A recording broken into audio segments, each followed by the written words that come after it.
স্বাস্থ্যবিধি মেনে চলছে ঈদ উদযাপন। বায়তুল মোকাররমে প্রধান জামাত অনুষ্ঠিত। করোনা মুক্তি ও বিশ্ব শান্তি কামনায় মোনাজাত।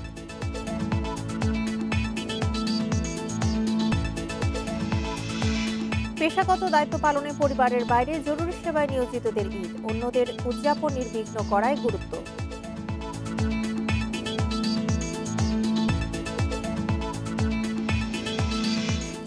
ঈদ উদযাপন যেন সংক্রমণ বাড়ার কারণ না হয় বললেন প্রধানমন্ত্রী। টিকা আসছে 1 কোটি।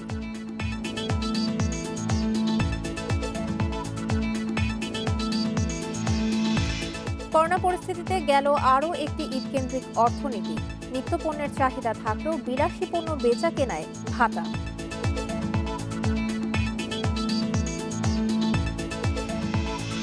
গাজায় ইসরায়েলি বোমা হামলায় 28 শিশু সহ নিহত বেড়ে 109 জন, আহত প্রায় 600। স্থল অভিযানের হুমকি।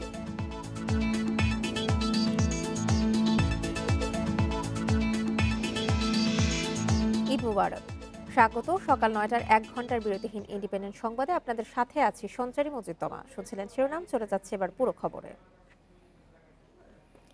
আজ ঈদ।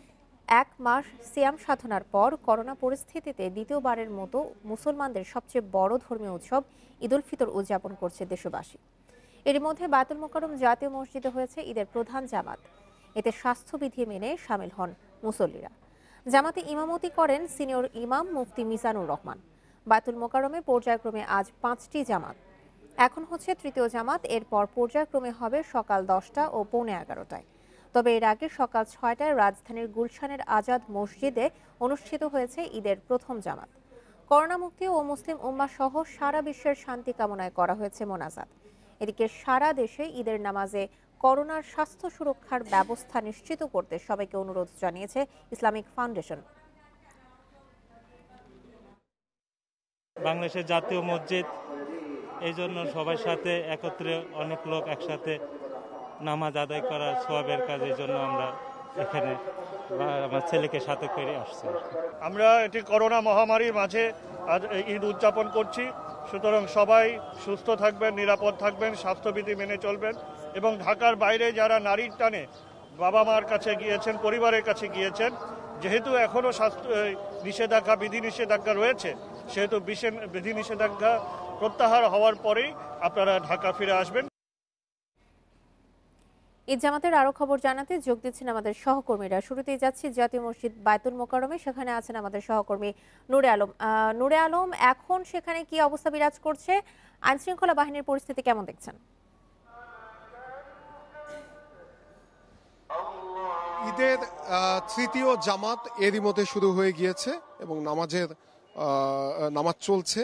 কিছুক্ষণ আগেই একদম বরাবর 9টা বাজেই জামাত শুরু হয়ে গিয়েছে এবং আমরা দেখছি যে এখানে এই তৃতীয় জামাতে মোটামুটি পরিমাণে মুসল্লি আছেন এবং ভেতরের জায়গা সংকুলান না হওয়ায় মুসল্লিরা কিন্তু বাইরেও চলে এসেছেন। এবং আমি যদি বলি যে এখন অনেকটাই স্বাস্থ্যবিধি মেনে তারা নামাজ পড়ছেন। আমি যেমনকি সকাল 7টার প্রথম জামাতে দেখেছিলাম যে উপচে পড়া মুসল্লিদের ভিড় ছিল এবং বাইরেও অনেকে অপেক্ষমান ছিল নামাজ পড়ার জন্য এবং ওই জামাতে স্বাস্থ্যবিধি ঠিক ততটা মানা সম্ভব হয়নি। তারপরও এখানকার যারা কর্তৃপক্ষ রয়েছে তারা চেষ্টা করেছিল মুসল্লিদের স্বাস্থ্যবিধি মানানোর জন্য, কিন্তু অতটা সম্ভব হয়নি। আমরা দেখেছি যে মুসল্লিরা মাস্ক পরে আসছে, অনেকের হাতে হ্যান্ড স্যানিটাইজার তারা বাসা থেকে নিয়ে আসছে, অনেকে জায়নামাজ বাসা থেকে নিয়ে আসছে। তার মানে যথাসম্ভব চেষ্টা করছে মুসল্লিরাও স্বাস্থ্যবিধি মেনে চলার জন্য। কিন্তু এই জাতীয় মসজিদে আমরা প্রতি বছরই দেখি যে মানুষের উপচে পড়া ভিড় থাকে, কারণ রাজধানীবাসী এবং ঢাকার আশেপাশে যে সকল জেলাগুলো রয়েছে সেখানকার মুসল্লিরাও এখানে অন্যান্য বছরগুলোতে নামাজ পড়তে আসেন। যদিও বা এই বছর করোনার কারণে ঢাকার আশেপাশের জেলা থেকে এসেছেন এমন কাউকে আমি এখন পর্যন্ত পাইনি। অন্যান্য বছর আমি দেখি যে সকাল থেকেই গাজীপুর, মুন্সিগঞ্জ, নারায়ণগঞ্জ এই সমস্ত জেলা থেকে মুসল্লিরা এখানে নামাজ আদায় করতে আসেন। তবে রাজধানীর বিভিন্ন প্রান্ত থেকে মুসল্লিদের এখানে আসতে দেখেছি আমি। তার মধ্যে আমি একজনের সাথে কথা বলেছিলাম, তিনি এসেছেন মিরপুর থেকে। তো আমি তাকে প্রশ্ন করেছিলাম যে আপনি কেন মিরপুর থেকে এখানে আসলেন, আপনার তো এলাকাতেই মসজিদ ছিল, সেখানে আপনি ঈদের জামাত আদায় করতে পারতেন। তো তিনি আমাকে যেটি বলেছেন যে জাতীয় এই মসজিদে নামাজ পড়ার ইচ্ছা তার অনেক দিনের ছিল এবং বেশিরভাগ ঈদই তিনি তার গ্রামের বাড়িতে করেন। এবার যেহেতু এই লকডাউনের কারণে এবং আন্তজেলা যে বাস সেটি বন্ধ থাকায় তিনি বাড়িতে যেতে পারেননি, তাই ভাবলেন যে এই সুযোগটি তিনি কাজে লাগান। এ কারণেই তিনি এই জাতীয় মসজিদে নামাজ আদায় করতে এসেছেন। আমি কথা বলেছিলাম, একজন উত্তরা থেকে এসেছেন, তিনি তার সন্তান নিয়ে এসেছেন। আমি তাকে প্রশ্ন করেছিলাম যে আপনি এখান থেকে এত দূর কেন গেলেন। তিনি আমাকে যেটি বললেন যে তার একটি ইচ্ছা ছিল যে তিনি তার সন্তানকে নিয়ে একটি ঈদের জামাত হলেও এই জাতীয় মসজিদে পড়বেন। তো সেই ইচ্ছা পূরণের জন্যই তিনি এখানে এসেছেন। আরেকজনকে আমি পেয়েছিলাম যিনি তার বাবাকে নিয়ে এসেছেন, তিনিও আমাকে একই ধরনের কথা বলেছেন যে তার বাবার দীর্ঘদিনের আশা ছিল যে তিনি এই জাতীয় মসজিদে নামাজ আদায় করবেন। তো সেই আশায় এবার ঢাকাতে তার বাবা থাকার কারণে সেই আশা, তার বাবার আশা পূরণের জন্যই তিনি তার বাবাকে নিয়ে এখানে নামাজ আদায় করতে এসেছেন। তো বলা যায় যে এই যে জাতীয় মসজিদে নামাজ আদায় করা, এটি আসলে অনেক মুসল্লির আবেগের একটি জায়গা এবং অনেকেরই ইচ্ছা থাকে যে এই মসজিদটিতে নামাজ আদায় করতে আসার। এই কারণেই আমরা সকালবেলা যে দীর্ঘ সারি দেখেছিলাম মানুষের, এই জাতীয় বাইতুল মোকাররম মসজিদের মূল ফটক থেকে শুরু করে প্রেস ক্লাবের মোড় পর্যন্ত আমরা লম্বা সারি দেখেছিলাম মানুষের। বলতে গেলে সকালবেলা উপচে পড়া ভিড় ছিল, সেই ভিড় ধীরে ধীরে কমছে। এখন তৃতীয় জামাত চলছে, আরও দুটি জামাত অনুষ্ঠিত হবে এই বাইতুল মোকাররম মসজিদে এবং আমরা দেখছি যে অনেক মুসল্লি আবার বাইরে অপেক্ষা করছেন যে এই জামাত শেষ হয়ে গেলে তারা আবার ভেতরে প্রবেশ করবেন।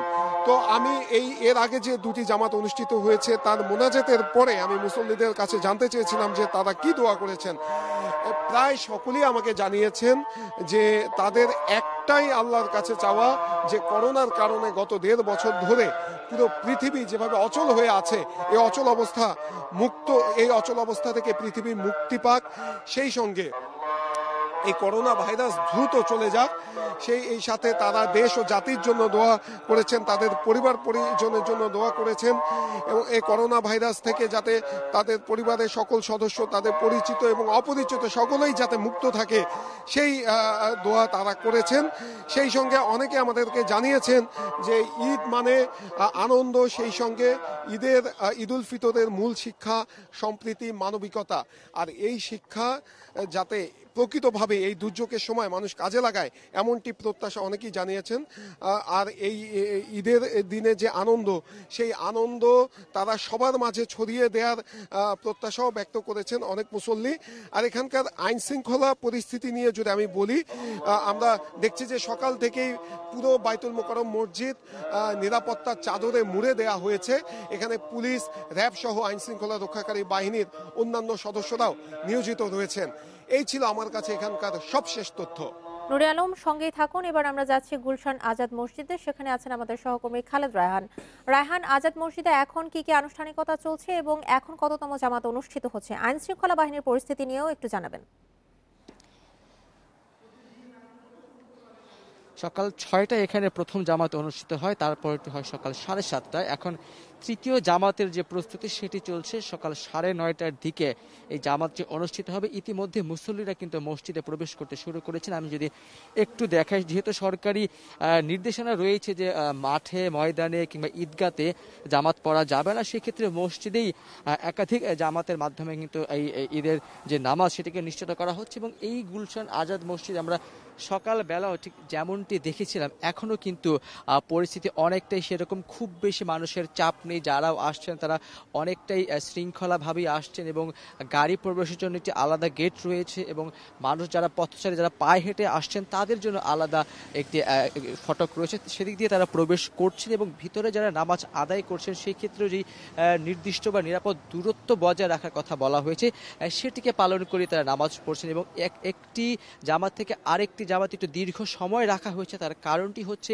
একবার নামাজ আদায়ের পর পুরো মসজিদটিতে তাকে পুরো মসজিদকে যাতে পুরোপুরিভাবে পরিষ্কার করে ফেলা যায় সেজন্যই কিন্তু একটি দীর্ঘ সময় বিরতির পর পরবর্তী যে জামাত সেটির ব্যবস্থা করা হয়েছে। এবং যেহেতু বেশ কিছু 12টি নির্দেশনা দেওয়া হয়েছে, বলা হয়েছিল যে যার বাসা থেকে অজু করে আসবেন, নামাজ শেষে কেউ যাতে একজন আরেকজনের সাথে কোলাকুলি না করেন। তবে আমরা দেখি যে কোলাকুলির ক্ষেত্রে অনেকেই সেটা মানলেও অনেকেই কিন্তু সেটাকে আসলে ঈদকে সামনে রেখে ঈদের অনেক বড় একটি আনুষ্ঠানিকতা একজন আরেকজনের সঙ্গে কোলাকুলি করা। তো পরিবারের সদস্য যারা তারাই আমরা দেখেছি তারা কোলাকুলি করেছেন। এছাড়া অন্যান্য বন্ধু বান্ধব বা প্রতিবেশীর সঙ্গে যে কোলাকুলির বিষয়টি সেটি অনেকেই আসলে নিজ জায়গা থেকেই তারা এড়িয়ে গেছেন এবং সামাজিক এবং শারীরিক নিরাপত্তা থেকে শুরু করে স্বাস্থ্যবিধি মানার জন্য যে সকল নির্দেশনা দেওয়া হয়েছে সেই নির্দেশনাগুলি মোটামুটি সাধারণ মুসল্লি থেকে শুরু করে যারা এখানে নামাজ পড়তে আসছেন তারা প্রত্যেকেই মানার চেষ্টা করছেন। আরেকটি বিষয় হচ্ছে আইন শৃঙ্খলা বাহিনীর সদস্যরা, আমরা রাজধানীর কয়েকটি মসজিদে আমরা গিয়েছি, সেখানে আমরা দেখেছি যে আইন শৃঙ্খলা বাহিনীর সদস্যরা তারা কিন্তু প্রতিটি মসজিদের বাইরে নিয়োজিত রয়েছেন। শুধুমাত্র আইন শৃঙ্খলা পরিস্থিতি বিঘ্নিত হবে সেই বিষয়টি না, তার পাশাপাশি সবাই যারা আসছেন তারা যাতে স্বাস্থ্যবিধি মেনে নামাজ পড়তে ঢুকেন, যে সকল নির্দেশনাগুলো দেওয়া হয়েছিল সেগুলো যাতে পালন করা হয় সেই বিষয়গুলিতেও তারা কিন্তু আসলে নজরদারি করছেন। এর পাশাপাশি যারাই আসছেন তাদেরকে বলা হচ্ছে স্বাস্থ্যবিধি মানার জন্য সবাই মাস্ক পরেছেন কিনা সেই বিষয়টি নিশ্চিত করা হচ্ছে। আমরা দেখেছি অনেকেই তারা জায়নামাজ নিয়ে এসেছে, ছোট বাচ্চাদেরকে নিয়ে এসেছে। তবে অন্যান্যবার যেরকম অনেক বয়োবৃদ্ধদেরকে আমরা দেখেছি, কিন্তু এবার যেহেতু একটি সরকারিভাবে বলা হয়েছিল, অনুরোধ করা হয়েছে যারা বেশি বয়স্ক অসুস্থ তারা যাতে মসজিদে না আসে, তো সেই দিকটাতে সামনে রেখে আমরা দেখেছি যে অনেকেই আসলে তাদের বয়স্ক বাবাকে না নিয়ে এসেছেন, তারা তাদের ঘরে হয়তো আদায় করবেন, কিন্তু তারা মসজিদে ক্ষেত্রে অনেকেই আসলে অনুৎসাহী হয়েছেন এবং যারাই আসছেন তারা কিন্তু স্বাস্থ্যবিধি মানার চেষ্টা করছেন। ক্ষেত্র বিশেষে অনেক বেশি মুসলিম হওয়ার কারণে সেটা মাঝে মাঝে না মানা গেলেও কিন্তু স্বাস্থ্যবিধির ব্যাপারে অনেককেই আমরা সচেতন হতে দেখেছি। গুলশান আজাদ মসজিদ এবং বায়তুল মোকাররম মসজিদ থেকে জানাছিলেন আমাদের সহকর্মীরা। গত বছরের মতো এবারেও করোনা মহামারীর মধ্যে সারা দেশে পালিত হচ্ছে মুসলিম সম্প্রদায়ের সবচেয়ে বড় ধর্মীয় উৎসব ঈদ উল ফিতর। সকাল 7টা থেকে 10টা পর্যন্ত পর্যায়ক্রমে ঈদ জামাত হচ্ছে একাধিক মসজিদে। সকালে চট্টগ্রামে ঈদ উল ফিতরের প্রথম ও প্রধান জামাত অনুষ্ঠিত হয় সকাল 8টায় জামিয়াতুল ফালাহ মসজিদে। সে সময় স্বাস্থ্যবিধি মেনে নামাজে অংশগ্রহণ করেন ধর্মপ্রাণ মুসল্লিরা। বগুড়ায় বায়তুর রহমান জামে মসজিদে সকাল 7:45টায় নামাজ শুরু হয়। করোনা থেকে মুক্তি এবং বিশ্ব মুসলিমের শান্তি কামনায় আদায় করা হয় পবিত্র ঈদ উল ফিতরের নামাজ। বরিশালের সর্বপ্রথম ঈদ জামাত অনুষ্ঠিত হয় নগরের আলেকান্দা আলহাজ ইউসুমুদ্দিন জামে মসজিদে সকাল 7:30টায়। জেলায় সর্বোচ্চ 6,660টি মসজিদে ঈদ উল ফিতরের জামাত অনুষ্ঠিত হয়। এছাড়া সিলেট, রংপুর, ময়মনসিংহ, রাজশাহী, টাঙ্গাইল সহ সারা দেশে মসজিদে মসজিদে ঈদের জামাত অনুষ্ঠিত হয়।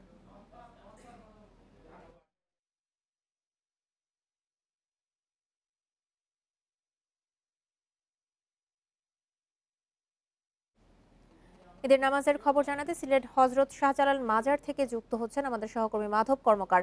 মাধব, ঈদ নামাজের পরিস্থিতি কেমন দেখছেন? মুসল্লিদের আনাগোনা কেমন এবং সেখানকার সার্বিক পরিস্থিতি নিয়ে আমাদেরকে জানাবেন।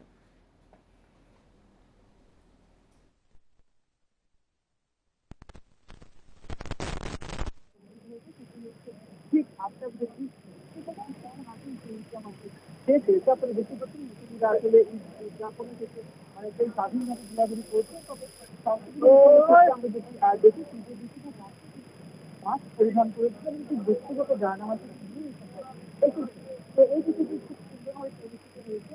গত বছরের থেকে এবছর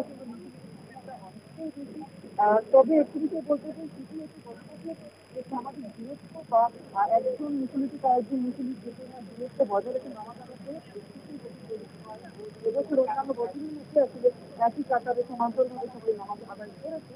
তবে অনেক মুসলিম আসলে আর্থিক করেছেন যে শত বছরের ঐতিহ্যপূর্ণ সাহিত্যায় তারা 2 বছর ধরে নামাজ আদায় করতে পারছেন না। তবে এটি জানিয়ে রাখবে জেলার প্রায় 5,230 মসজিদে আছে ঈদ জামাত অনুষ্ঠিত হলো। আমাদের সমাজের ধরনের একটি জামাত অনুষ্ঠিত হলো বন্দরবাজার। সিলেট থেকে জানাছিলেন মাধব কর্মকার। এবার ঈদের নামাজের খবর জানাতে খুলনার টাউন জামে মসজিদ থেকে যোগ দিচ্ছেন আমাদের সহকর্মী অভিজিৎ পাল। অভিজিৎ, খুলনায় কি পরিস্থিতি বিরাজ করছে, এখন কততম জামাত অনুষ্ঠিত হচ্ছে এবং সার্বিক পরিস্থিতি নিয়ে আমাদেরকে জানাবেন। করোনা মহামারীর মধ্যে আসলে খুলনাতে যে ঈদ উদযাপিত হচ্ছে ধর্মীয় ভাতৃত্বের মধ্যেই ঈদের যে প্রথম জামাত এবং দ্বিতীয় জামাত শেষ হয়েছে, এখন তৃতীয় জামাত অনুষ্ঠিত হচ্ছে। আমরা এখন আছি হচ্ছে নগরীর টাউন জামে মসজিদে। এইখানে আপনার এবছর ঈদের প্রথম এবং প্রধান জামাত, সেই জামাতটি সকাল 8টাতে অনুষ্ঠিত হয় এবং সেই সময় খুলনা জেলা প্রশাসক মোহাম্মদ হেলাল হোসেন তিনি এখানে উপস্থিত ছিলেন এবং বিভিন্ন রাজনৈতিক দলের নেতৃবৃন্দ তারা উপস্থিত ছিলেন। আর ঈদের জামাতে উপস্থিত হওয়ার জন্য ধর্ম মন্ত্রণালয় থেকে যে নির্দেশনা দেওয়া হয়েছিল যে তাদেরকে নিজস্ব ব্যক্তিগত জায়নামাজ নিয়েই তারপরে ঈদের জামাতে অংশগ্রহণ করতে হবে, সেভাবেই অংশগ্রহণ করা হয়েছে এবং এখানে পরিবারের ছোট সদস্য থেকে শুরু করে যারা বয়স্করা আছেন তারাও কিন্তু উপস্থিত হয়েছে।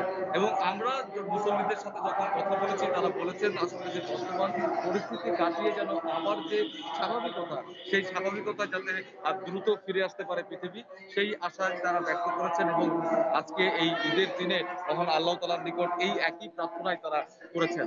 এবং আপনি দেখতে পাচ্ছেন যে এই মসজিদ প্রাঙ্গণের বাইরে যারা বসে আছেন ছিন্নমূল মানুষ, তারা আসলে এখন বসে আছেন যে ঈদের জামাত শেষে যখন মুসল্লিরা বেরিয়ে যাবেন তাদের কাছ থেকে আসলে সাহায্য নেবার জন্য।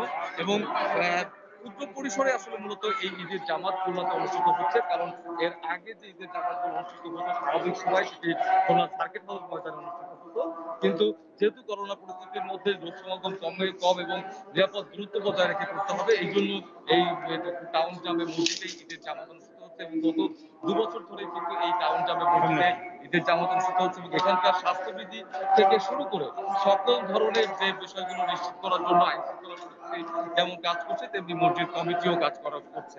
অতএব এই করোনা মহামারী পরিস্থিতির মধ্যে আসলে ধর্মীয় ভাব গাম্ভীর্যের মধ্য দিয়েই মূলত এই আজকে খুলনাতে ঈদের জামাত অনুষ্ঠিত হয়েছে এবং এই ঈদের জামাতের থেকে বারবারই একই কথা বলা হয়েছে যাতে করে সকলে মিলে এবং সুস্থ থেকে যাতে এই মহামারী তারা অতিক্রম করতে পারে সেই বিষয়গুলোকে নিশ্চিত করার কথা বলা হয়েছে। এবং সকালের দিকে এই মসজিদের বাইরেও আমরা দেখেছি যে মসজিদের বাইরে যে মাঠ রয়েছে সেই মাঠে আপনার মুসল্লিরা ঈদের জামাতে অংশগ্রহণ করেছেন, কারণ তখন সকালের দিকে উপস্থিতিটা অনেক বেশি। খুলনা টাউন জামে মসজিদ থেকে জানাছিলেন সহকর্মী অভিজিৎ পাল। ঈদ উদযাপন যেন করোনা সংক্রমণ বাড়ার উপলক্ষ না হয় সেদিকে খেয়াল রাখার আহ্বান প্রধানমন্ত্রী শেখ হাসিনার। স্বাস্থ্যবিধি মেনে মসজিদে ঈদের নামাজ আদায়ের পরামর্শও তার। এছাড়া শিগগিরই দেশে 1 কোটি টিকা আনা হচ্ছে আর নিজেদের তৈরি করতে লাগবে কয়েক মাস। শেষে এলো খুশির ঈদ, তুই আপনাকে আজ বিলিয়ে দে, শোন আসমানি তাগিদ। জাতির উদ্দেশ্যে দেয়া ভাষণের শুরুতেই দেশবাসীকে ঈদের শুভেচ্ছা জানান প্রধানমন্ত্রী শেখ হাসিনা। পবিত্র ঈদ উল ফিতরের আন্তরিক শুভেচ্ছা জানাচ্ছি, ঈদ মোবারক। এরপর 1 বছর ধরে চলা করোনা মহামারীর প্রসঙ্গ তুলে ধরে তিনি বলেন, ঈদ উদযাপন যেন সংক্রমণ বাড়ার কারণ না হয়। এই ভাইরাসের বিস্তার প্রতিরোধে গত বছর মতো এবছরও ঈদগাহ ময়দান ঈদের জামাত অনুষ্ঠানে নিষেধাজ্ঞা আরোপ করা হয়েছে। মসজিদে সামাজিক দূরত্ব বজায় রেখে এবং স্বাস্থ্যবিধি মেনে ঈদের নামাজ আদায় করতে হবে। আসুন আমরা সবাই যে যেখানে আছি সেখানে থেকেই ঈদের আনন্দ উপভোগ করি। সংক্রমণ প্রতিরোধে নানা পদক্ষেপের কথা তুলে ধরে তিনি বলেন, আক্রান্তদের চিকিৎসায় সর্বোচ্চ উদ্যোগ নিয়েছে সরকার। হাসপাতাল, স্বাস্থ্যকর্মী সহ চিকিৎসা সক্ষমতা বেড়েছে কয়েক গুণ। পাশাপাশি বিকল্প উৎস থেকে টিকা সংগ্রহের উদ্যোগের কথাও জানান শেখ হাসিনা। বিভিন্ন উৎস থেকে আমরা 1 কোটি টিকা ক্রয়ের ব্যবস্থা নিয়েছি।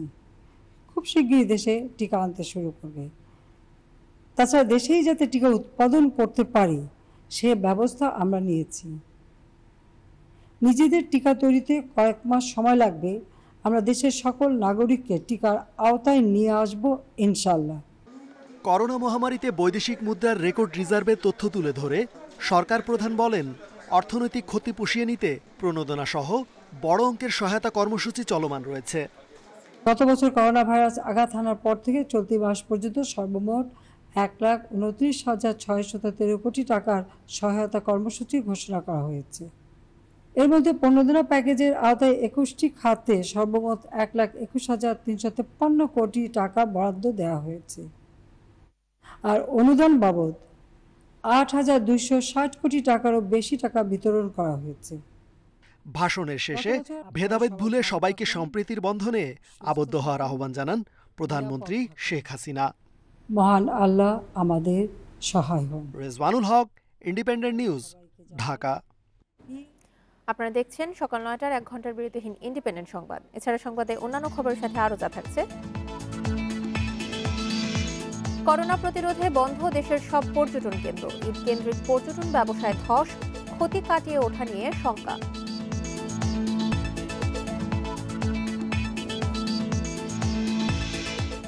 কিশোরগঞ্জের হাওরে ছোট বড় নদীগুলো প্রকৃতিপ্রেমীদের আকর্ষণ। সৌন্দর্য উপভোগ করতে ভিড় করেন দর্শনার্থীরা।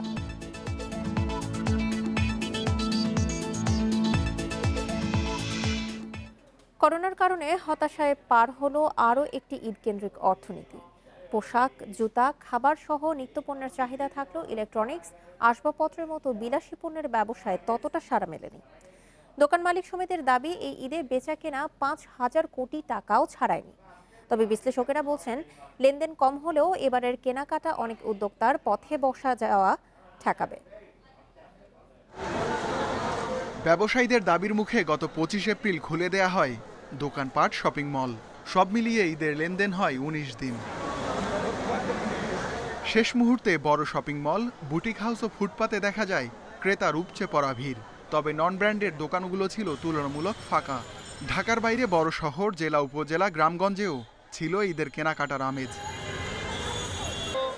ফ্যাশন হাউসগুলো বলছে এবারের ঈদে তাদের বিক্রি ২ থেকে ২,৫০০ কোটি টাকা হতে পারে। জুতা বিক্রি হতে পারে ১,০০০ কোটি টাকার বেশি। এছাড়া দুধ, সেমাই, চিনির মতো নিত্যপণ্যের চাহিদাও কম ছিল। তেমন চাহিদা ছিল না প্রসাধনীরও। ঈদে মোবাইল, টেলিভিশন, ফ্রিজের মতো ইলেকট্রনিক্স পণ্যের বিক্রিও বাড়ে। কিন্তু করোনার অনিশ্চয়তায় মানুষ বিলাসী পণ্যে তেমন আগ্রহ দেখায়নি। সারা নেই স্বর্ণের বেচাকেনায়। একই অবস্থা আসবাবপত্রের বাজারেও। আর পরিবহন ও পর্যটন দুটোই বন্ধ। পুঁজিটাই আমাদের থাকে দোকানের মধ্যে আটকা। আমি যখন মাল বিক্রি করি তখন আমি ক্যাশ টাকা পাই। আমাদের নর্মালি বাজারে আমাদের যেটা ধারণা হয় যে ২০ থেকে ২২-২৩ হাজার কোটি টাকার একটা বাজার আমাদের হয় রমজান এবং ঈদকে কেন্দ্র করে। এইবার সেটা ৪ থেকে ৫ হাজার কোটিতে নেমে এসেছে। তবে উৎসবের এই অর্থনীতিতে খানিকটা চাঙা ভাব এনেছে রেকর্ড পরিমাণ প্রবাসী আয়। মোবাইল ব্যাংকিংয়েও লেনদেন ছাড়িয়েছে প্রতিদিন গড়ে ৩,৫০০ কোটি টাকা। গত বছরের সাথে যদি তুলনা করি, সেই তুলনায় তারা কিন্তু এবছর বেটার অবস্থায় ছিলেন এবং সরকার এই ঈদের বাণিজ্যটি অ্যালাউ করাতে যেটা হয়েছে যে অনেক মানুষ যেটা একেবারে তাদের ব্যবসা বাণিজ্য হারিয়ে বিশেষ কঠিন অবস্থার মধ্যে পড়তে যাচ্ছিলেন, সেখান থেকে হয়তো তারা রক্ষা পেয়েছে। ঈদ শেষে আবার স্বাভাবিক ব্যবসায় ফেরা নিয়েও উদ্বেগে আছেন উদ্যোক্তারা। দেশে করোনা সংক্রমণের পর অতিবাহিত হলো কমপক্ষে ৬টি বড় ধর্মীয় ও সামাজিক উৎসব, যা অত্যন্ত হতাশাজনকভাবে কেটেছে বলছেন ছোট ব্যবসায়ীরা। করোনার ক্ষতি মোকাবিলায় বড় অঙ্কের প্রণোদনা প্যাকেজ বাস্তবায়ন করছে সরকার, কিন্তু এর সুফল পাচ্ছেন না ছোট ব্যবসায়ীরা। তাই তারা তাকিয়ে আছেন আসছে বাজেটের দিকে। Ruhul Amin, independent news, Dhaka. গত বছরের মতো এবারও বড় ধস ঈদ কেন্দ্রিক পর্যটন ব্যবসায়। করোনার দ্বিতীয় ঢেউ সামাল দিতে বন্ধ রাখা হয়েছে দেশের সব পর্যটন কেন্দ্র। ফলে পর্যটন মৌসুমেও ব্যবসা নেই। এতদিনের ক্ষতি কাটিয়ে ওঠা নিয়ে এখন শঙ্কায় তারা। অন্যদিকে এই খাতে কাজ হারানোর ঝুঁকিতে আছে ৪০ লাখ কর্মজীবী। অন্যান্য বছর ঈদের সময়গুলোতে পর্যটকদের উপচে পড়া ভিড় থাকে কক্সবাজারের প্রতিটি হোটেলে।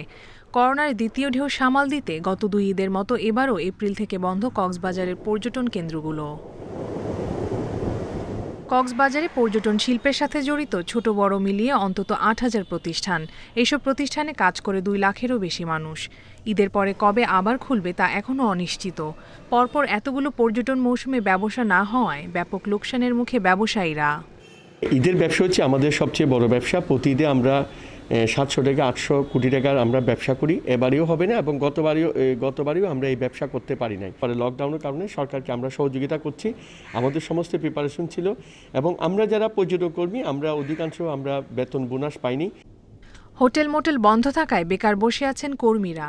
খরচ কমাতে অনেক প্রতিষ্ঠান করেছে কর্মী ছাঁটাই।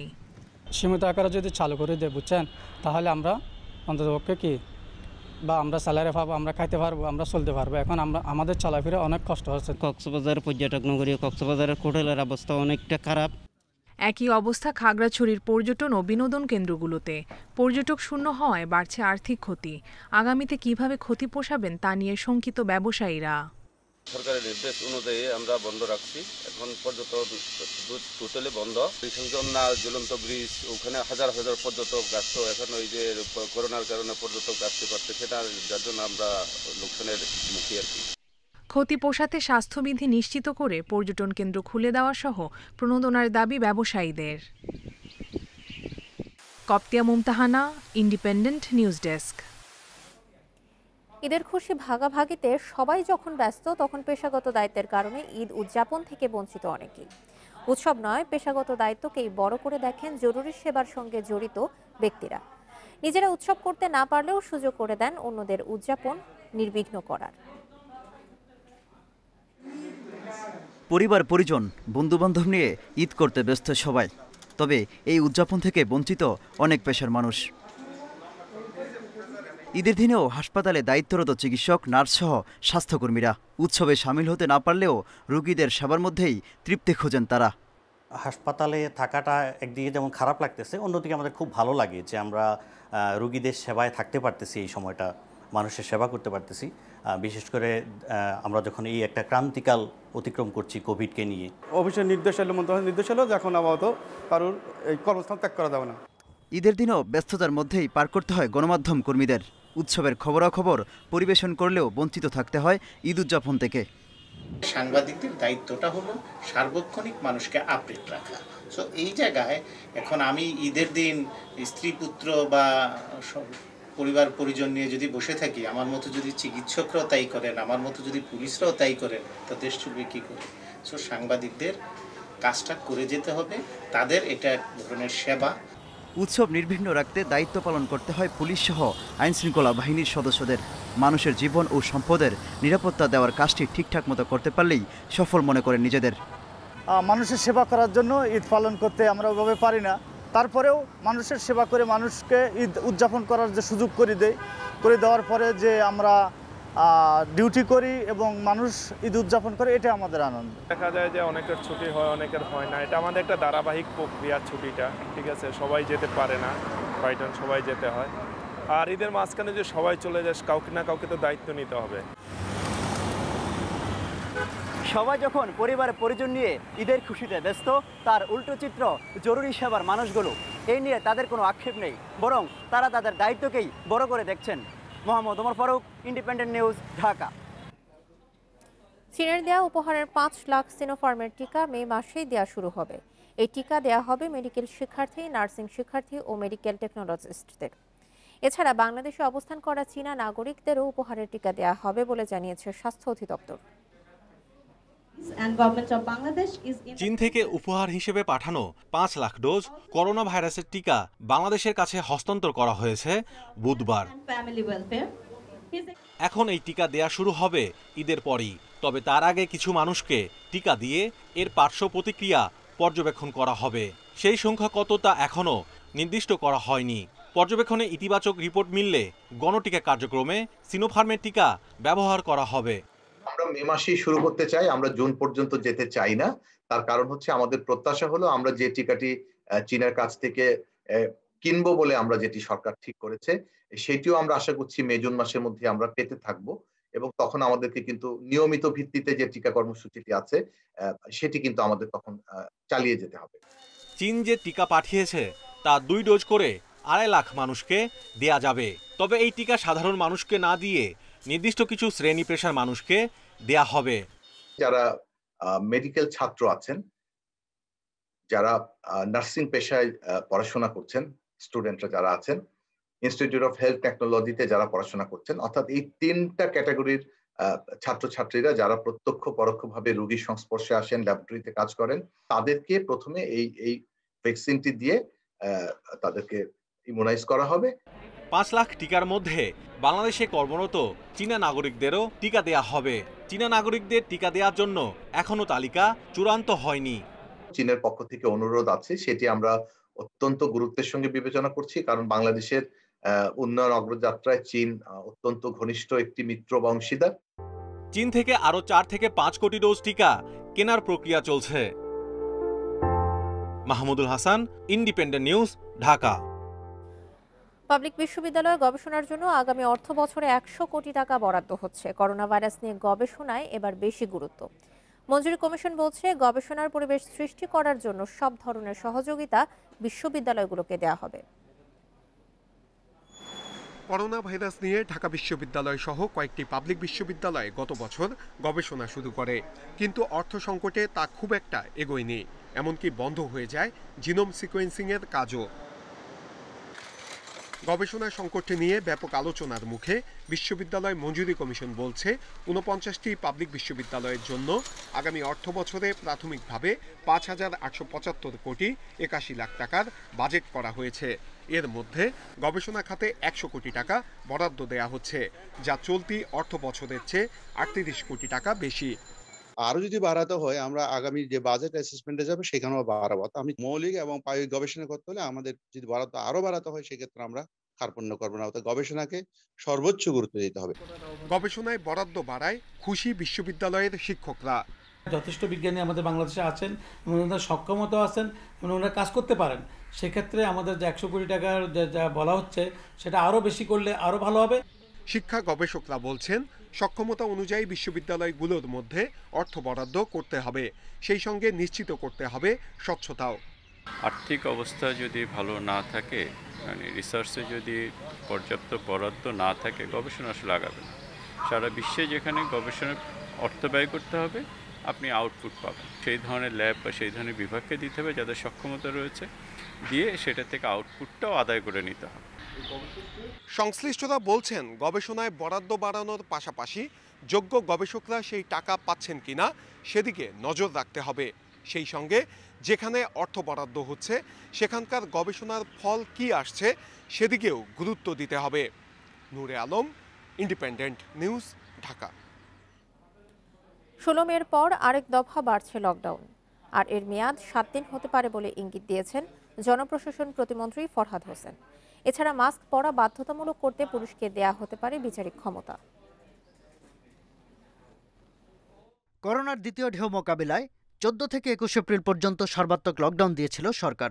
এরপর আসে 22 থেকে 28 এপ্রিল পর্যন্ত তা বাড়ানোর প্রজ্ঞাপন। পরিস্থিতি পুরোপুরি নিয়ন্ত্রণে না আসায় এর মেয়াদ বাড়ে 16 মে পর্যন্ত।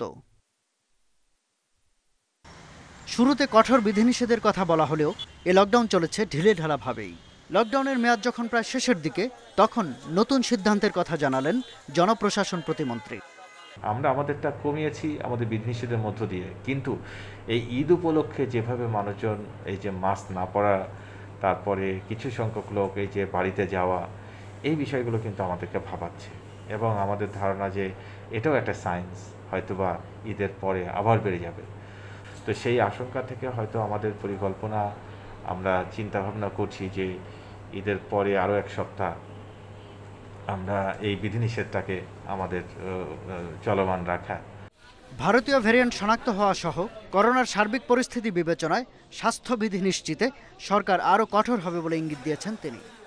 অবশ্যই শতভাগ মাস্ক পরাতে হবে, বিশেষ করে আপনার সিটি কর্পোরেশন, জেলা শহরগুলোতে এবং পৌরসভাগুলোতে। তো সেক্ষেত্রে সরকারের পরিকল্পনা আছে যে আমরা এটাকে আমাদের যে আইনটি আছে, আইনের কিছু সংশোধনী এনে যদি আমরা সেভাবে পুলিশকে নির্বাহী ক্ষমতা দিয়ে আমাদের কিছু কাজ করা যায় কি না, এই বিষয়গুলো নিয়ে আমরা একটা আলোচনা করছি। এর আগে ধানমন্ডিতে আওয়ামী লীগ সভাপতির রাজনৈতিক কার্যালয়ে এক অনুষ্ঠানেও চলমান লকডাউনের মেয়াদ বাড়ানোর ইঙ্গিত দেন তথ্যমন্ত্রী। ক্রমাগত লকডাউন দেওয়া সেটি কোনো সমাধান নয়, কিন্তু জনগণ যদি স্বাস্থ্য সুরক্ষা বিধিমালা মেনে না চলে, তাহলে সরকারকে আবারও লকডাউন প্রলম্বিত করতে হবে। সুতরাং লকডাউন সরকার দিতে চায় তা নয়, কিন্তু মানুষের জীবনের নিরাপত্তা দেওয়ার স্বার্থেই লকডাউন দিতে হচ্ছে। 16 মের পর এই লকডাউন আরও 7 দিন বাড়তে পারে, এখন প্রজ্ঞাপনের কাজ চলছে। Shahadat Swapan, independent news, Dhaka. Corona সংক্রমণ রোধে মাস্ক পরা ও স্বাস্থ্যবিধি নিশ্চিতে পুলিশকে বিচারিক ক্ষমতা দিয়ে সংশোধন হতে যাচ্ছে আইন। এই উদ্যোগে স্বাগত জানিয়েছেন সাবেক আইনমন্ত্রী শফিক আহমেদ ও attorney general AM Amin Uddin. তবে মানবাধিকার কর্মীরা বলছেন, এতে আইনের অপব্যবহারের সুযোগ বাড়বে। দফায় দফায় লকডাউন, বিধিনিষেধ দিয়েও নিয়ন্ত্রণে আনা যাচ্ছে না করোনা সংক্রমণ। এ অবস্থায় মাস্ক পরা ও স্বাস্থ্যবিধি নিশ্চিতে পুলিশকে বিচারিক ক্ষমতা দিতে চায় সরকার। সংশোধন হতে পারে এ সংক্রান্ত আইনটিও। সরকারের এ সিদ্ধান্তকে স্বাগত জানিয়ে আইনজ্ঞরা বলছেন, এতে পরিস্থিতির উন্নতি হবে, জনসাধারণ আইন মানতে বাধ্য হবে। অপপ্রয়োগ হলে ব্যবস্থা নেওয়া যাবে পুলিশের বিরুদ্ধে। আইনটা যারা ভঙ্গ করবে তাদেরকে জরিমানা করবেন, জরিমানা টাকা যা ওনারা আদালতে জমা দিয়ে আসবেন। যদি ওনারা জমা দিবেন, জমা দিয়ে যদি উনি চ্যালেঞ্জ করতে পারেন, সেটাও কিন্তু চ্যালেঞ্জ করতে পারেন কোর্টে। এটা কিন্তু বিচারিক ক্ষমতা নাই, এটা বিচারিক ক্ষমতা না, এটা প্রয়োগের ক্ষমতা। এটা আইনটা প্রয়োগ করার ওনাকে সরকার যেটা চাচ্ছে এটা তো এই জনসাধারণের বা নাগরিকদের মঙ্গলের জন্যই করা হচ্ছে, তাই না? যে কাজটি নাগরিকদের মঙ্গল হবে, তাদের উপকারার্থে করা হচ্ছে, তাদের স্বার্থ রক্ষার জন্য করা হচ্ছে। তবে সরকার যদি সে আদেশ দিয়ে সেটা মান্য করার জন্য আমাদেরকে ল এনফোর্সিং এজেন্সিকে নিশ্চয়ই কাজ করছে। তবে এ বক্তব্যে একমত নন আইনজীবী ও মানবাধিকার কর্মীরা। তারা বলছেন, এতে হিতে বিপরীত হবে। পুলিশকে বিচারিক ক্ষমতা দিলে এর অপব্যবহারের যথেষ্ট সুযোগ রয়েছে। জনগণকে এটা বুঝিয়ে বলা এবং বারবার বুঝিয়ে বলার চেষ্টা করা, সেই চেষ্টাটা হচ্ছে না। তো আমি যেটা বলছি যে জনগণকে এটাতে জনগণের সহযোগিতা নিয়ে, সবার সহযোগিতা নিয়ে জনগণকে উদ্বুদ্ধ করতে হবে। এখানে যদি আপনি জোর করে জেল জরিমানা করে এটা প্রয়োগ করতে চান, এখানে লক্ষ লক্ষ কোটি কোটি লোকের ব্যাপার, সেখানে হিতে বিপরীত হবে। এই আইনে যে বিধিবিধানের যে সাজার বিধান, অন্যান্য ব্যবস্থাগুলো, সেটা কিন্তু ফৌজদারি কার্যবিধিতে ব্যবস্থা নেওয়া হবে। এবং সেখানে আপনার এই যে আপনার মোবাইল কোর্টের যে শিডিউল আছে, সেখানে যদি এই আইনটা থেকে থাকে, তাহলে মোবাইল কোর্টই করতে পারে। মোবাইল কোর্টের মাধ্যমে এই মাস্ক পরার বিষয়টা যদি উপদেষ্টা কমিটির সিদ্ধান্ত নিয়ে থাকে, তাহলে কিন্তু সেটা করা যায়। সেখানে নতুন করে আইনের কোনো সংশোধন প্রয়োজন হয় না।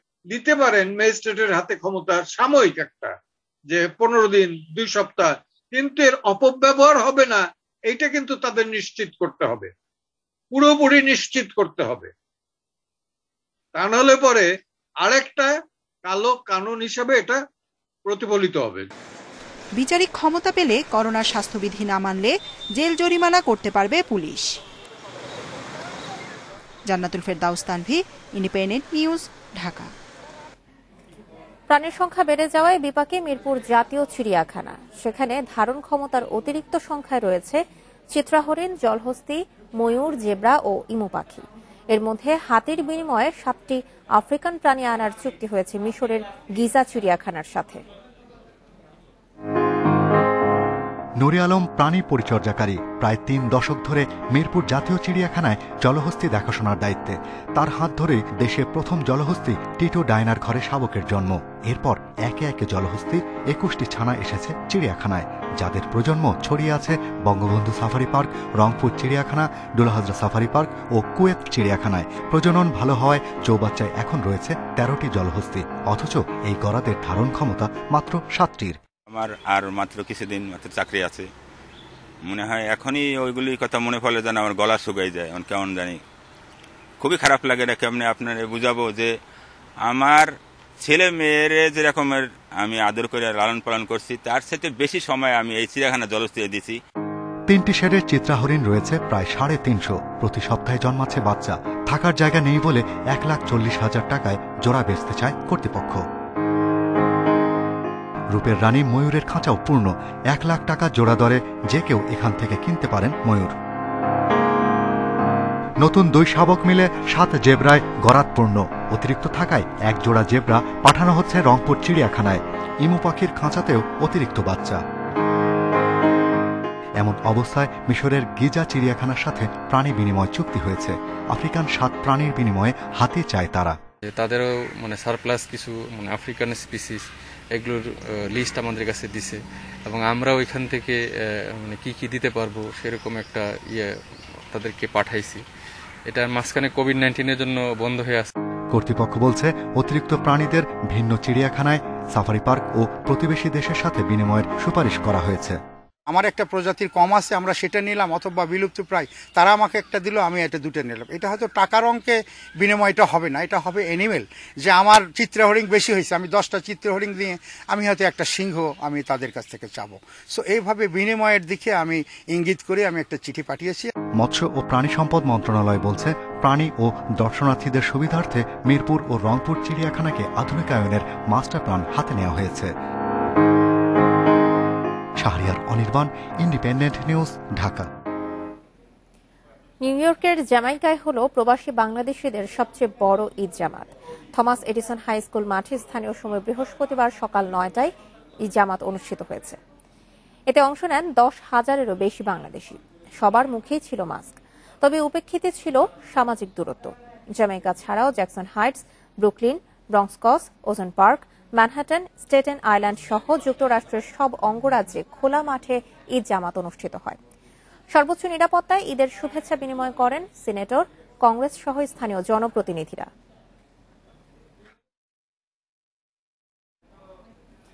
গাজা উপত্যকায় বোমা হামলা চালিয়ে যাচ্ছে ইসরায়েল। গাজার স্বাস্থ্য মন্ত্রণালয় জানিয়েছে, বিমান হামলায় এখন পর্যন্ত 31 শিশু সহ নিহত হয়েছে 113 জন। ইসরায়েলিদের আক্রমণে সোমবার থেকে আহত হয়েছে 580 জনেরও বেশি। এছাড়া বৃহস্পতিবার ফিলিস্তিনের বিভিন্ন এলাকায় আক্রমণের জন্য স্থল ও বিমান বাহিনী মোতায়েন করেছে ইসরায়েলিরা। মার্কিন কংগ্রেসের একমাত্র ফিলিস্তিনি আমেরিকান সদস্য প্রেসিডেন্ট জো বাইডেন ও অন্যান্য শীর্ষ মার্কিন নেতাদের বক্তব্যের নিন্দা জানিয়েছেন। জাতিসংঘে নিযুক্ত মার্কিন রাষ্ট্রদূত লিন্ডা থমাস গ্রিনফিল্ড জানান, ফিলিস্তিন ও ইসরায়েল পরিস্থিতি নিয়ে জাতিসংঘের নিরাপত্তা পরিষদ 16 মে বৈঠকে বসবে।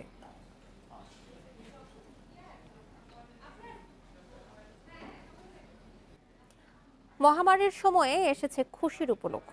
ঈদের আনন্দ ভক্ত সমর্থকদের সাথে ভাগাভাগি করে নিয়েছেন ক্রীড়াবিদরা।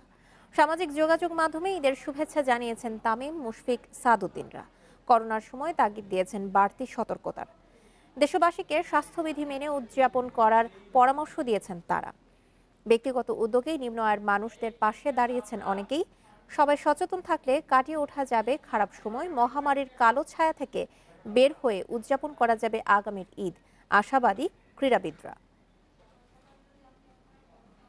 হয়তো অনেকেই নিজের পরিবারের সাথে ঈদের আনন্দ ভাগাভাগি করতে পারছেন না বা পারবেন না, কিন্তু অবশ্যই আমরা বিশ্বাস করি এইরকম অবস্থার পরিবর্তন ঘটবে এবং ইনশাল্লাহ আমরা খুব ভালো অবস্থানে আবার ফিরে আসবো। এই জন্য অবশ্যই আমাদের সচেতন থাকতে হবে এবং স্বাস্থ্যবিধি মেনে চলতে হবে, তাহলে আমরা দ্রুত স্বাভাবিক জীবনে ফিরতে পারবো। বাংলাদেশের ক্রিকেটে গতির ঝড় খুব বেশি দেখা মেলেনি। ইনজুরির বাধায় ফাস্ট বোলার মাশরাফি গতি কমিয়ে হয়ে যান মিডিয়াম ফাস্ট বোলার।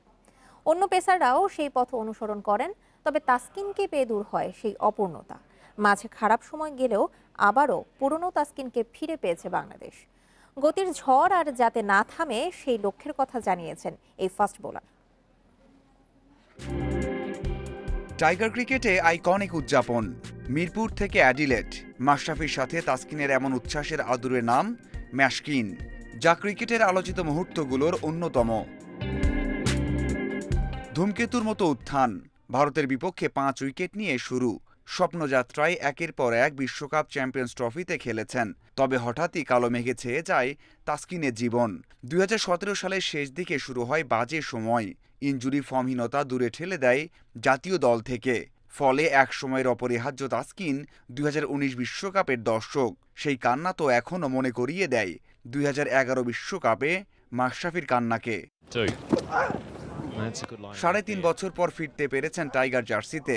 নিউজিল্যান্ড আর শ্রীলঙ্কায় দেখিয়েছেন আগের চেয়ে আরও পরিণত হয়েছেন। গতি আর লাইন লেন্থে আরও আগ্রাসী হয়েছেন। নেক্সট সিরিজে নিজের সেরাটা দিয়ে ভালো করার চেষ্টা অবশ্যই করবো ইনশাল্লাহ, কারণ এখনো এমন কোনো স্পেল বা এমন কোনো কিছুই করে ফেলিনি যেটা দ্বারা ম্যাচ জিতাতে পেরেছি। তো সবসময় ইচ্ছা থাকে যে ভালো কিছু করে ম্যাচ জিতানোর। তাসকিনের ফিরে আসার গল্প এরই মধ্যে আলোড়ন সৃষ্টি করেছে। যেভাবে কামব্যাক করেছেন তা হতে পারে অন্যদের জন্য উদাহরণ। লাস্ট 2 বছর ধরে অনেক পরিশ্রম করা হচ্ছে এবং এই পরিশ্রমটা করাটাই মানে আমার জন্য নর্মাল একটা বিষয় হওয়ার কথা ছিল আগে থেকেই। হয়তো আমি আমার ক্যারিয়ারের আর্লি স্টেজে অনেক কিছুই না বুঝে উঠতে পারার কারণে হয়তো একটু পিছিয়ে গিয়েছিলাম ইনজুরি আর অফ ফর্মের কারণে। বাট এখন আসলে খেলা যেমনই হোক, আমি সবসময় চাইবো যে আমার মাঠের বাইরের প্রসেসটা যাতে সবসময় ভালো থাকে। ফিরে আসার পর এই বছর 4 ওয়ানডেতে নিয়েছেন 4 উইকেট, 2 টেস্টে 8 আর 2 টি-20তে নিয়েছেন 2 উইকেট। উইকেট সংখ্যার চেয়ে তাসকিনের বোলিংটাই চোখে লেগে আছে টাইগার ভক্তদের। Mazharul Islam, independent news. Nigerian বংশোদ্ভূত হয়েও বাংলাদেশি নাগরিকত্ব নিয়ে আলোচনায় বসুন্ধরা কিংসের এলিটা কিংসলে। এই ঘটনা অনুপ্রাণিত করেছে আরেক ফুটবলার সানডে চিজোবাকে, যিনি দীর্ঘদিন খেলছেন ঢাকার লিগে। আর বিদেশি খেলোয়াড়দের নাগরিকত্ব দিয়ে সামর্থ্য বদলে দেয়া ফুটবল বিশ্বের নতুন কোনো ঘটনা নয়। খেলাধুলার সব ইভেন্টেই বিদেশি বংশোদ্ভূত খেলোয়াড়দের অন্য দেশের নাগরিকত্ব নিয়ে খেলতে দেখা যায়। 2018 ফুটবল বিশ্বকাপ জয়ী ফ্রান্সের 15 জনই ছিলেন বিদেশি বংশোদ্ভূত খেলোয়াড়। আবার ক্রিকেটে ইংল্যান্ডকে বিশ্বকাপ জেতানো জফরা আর্চার জন্মসূত্রে বার্বাডোজের। মঈন আলী, আদিল রশিদরাও টিপিক্যাল ইংলিশ নন, তবে বাংলাদেশের ক্রীড়াঙ্গনে বিদেশি বংশোদ্ভূত খেলোয়াড়ের সংখ্যা সেভাবে নেই। ডেনমার্ক থেকে এসে জামাল ভুইয়া পথ দেখিয়েছেন, তিনি এখন জাতীয় ফুটবল দলের অধিনায়ক। বাফুফেও এখন বিদেশি বংশোদ্ভূত খেলোয়াড়দের বিষয়ে ভাবছে। এলিটা কিংসলে অনেক দিনের চেষ্টায় পেয়েছেন সবুজ পাসপোর্ট। তার নাগরিকত্ব পাওয়া থেকে অনুপ্রাণিত হয়েছেন অনেকে, তাদেরই একজন সানডে চিজোবা। গত 1 যুগ খেলেছেন বাংলাদেশে। বাংলাদেশ অনেকটা আমার ঘরের মতো। জীবনের গুরুত্বপূর্ণ সময় এখানে পার করেছি। এখানকার আবহাওয়ায় মানিয়ে নিয়েছি। বন্ধু, সতীর্থ সবার সাথে দারুণ সম্পর্ক আমার। বাঙালি মেয়েকে বিয়ে করে নাগরিকত্ব পেয়েছেন কিংসলে।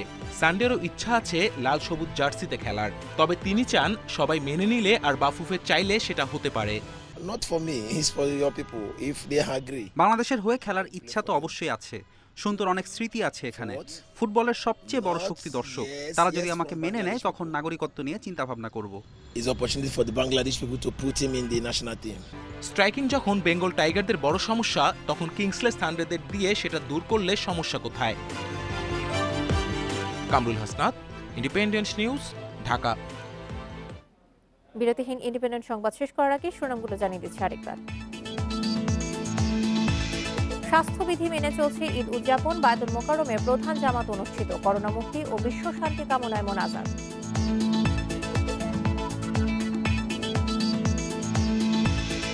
পেশাগত দায়িত্ব পালনে পরিবারের বাইরে জরুরি সেবায় নিয়োজিতদের ঈদ, অন্যদের উদযাপন নির্বিঘ্ন করায় গুরুত্ব।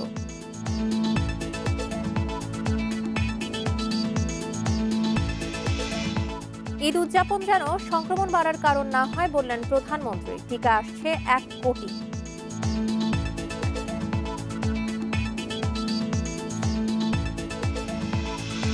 করোনা পরিস্থিতিতে গেল আরও একটি ঈদ কেন্দ্রিক অর্থনীতি। নিত্যপণ্যের চাহিদা থাকলেও বিলাসী পণ্য বেচা কেনায় ভাটা।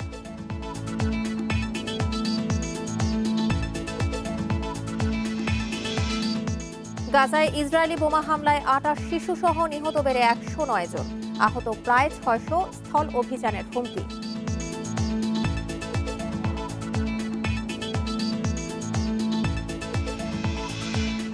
আর এই ছিল এখনকার মতো বিরতিহীন ইন্ডিপেন্ডেন্ট সংবাদে। এছাড়া বিরতিহীন ইন্ডিপেন্ডেন্ট সংবাদ শেষ করার আগে ইন্ডিপেন্ডেন্ট টেলিভিশনের সব খবর আরও বিস্তারিত জানতে চোখ রাখুন ফেসবুক, ইউটিউব এবং টুইটারে। ধন্যবাদ সবাইকে।